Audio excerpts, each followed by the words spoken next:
We begin with a breaking news alert. A student shot, another in custody, and a school put in lockdown, all while families were put on edge. Thanks for joining us tonight. I'm Scott Thuman, and right now at 11 o'clock, we do have some new details on what was just a terrifying afternoon over at Wootton High School in Montgomery County.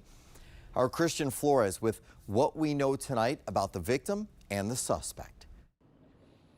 School shooting. Those are two words no parent wants to hear, and families were waiting for hours to get some answers as police surrounded Wootton High School, and officers had to take one student who was shot to the hospital, and they arrested another student they say was the shooter.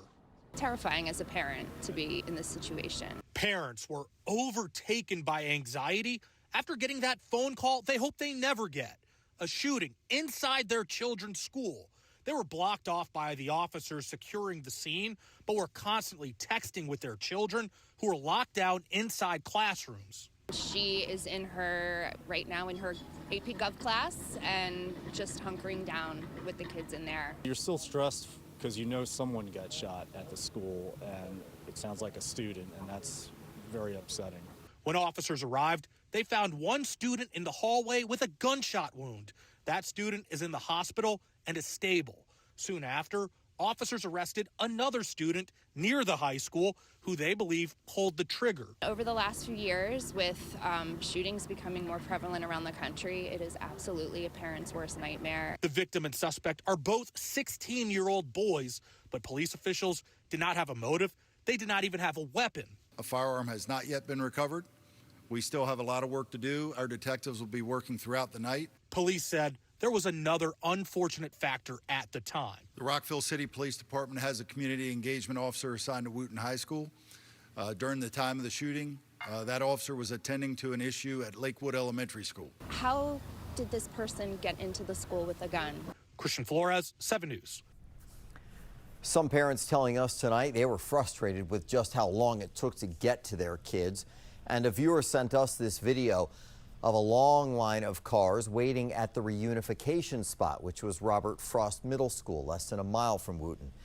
We're told some people started getting out of their cars and walking. And new tonight in a letter to families, MCPS said in part, quote, "We recognize that reunification can feel slow and incredibly stressful. This process is intentionally careful and deliberate. Every step is taken to ensure that each child leaves safely with the correct adult."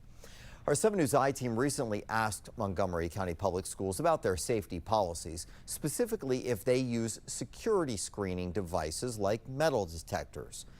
The district replied no, so our investigators followed up by asking what physical security measures are in place. MCPS told us that they have 2 systems to make sure that visitors check in properly and scan their IDs. Also, only MCPS badge holders can enter buildings without being buzzed in. And there are cameras inside and outside of all school buildings. Now, during tonight's news conference, Christian asked the superintendent if there's a plan to add weapons detectors. Here's what he had to say.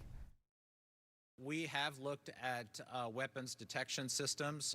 This past week, we've actually announced a pilot where we are looking at an artificial intelligence weapons detection pilot at 3 of our high schools. Now, he says that those 3 high schools are Seneca Valley, Bethesda Chevy Chase, and Magruder.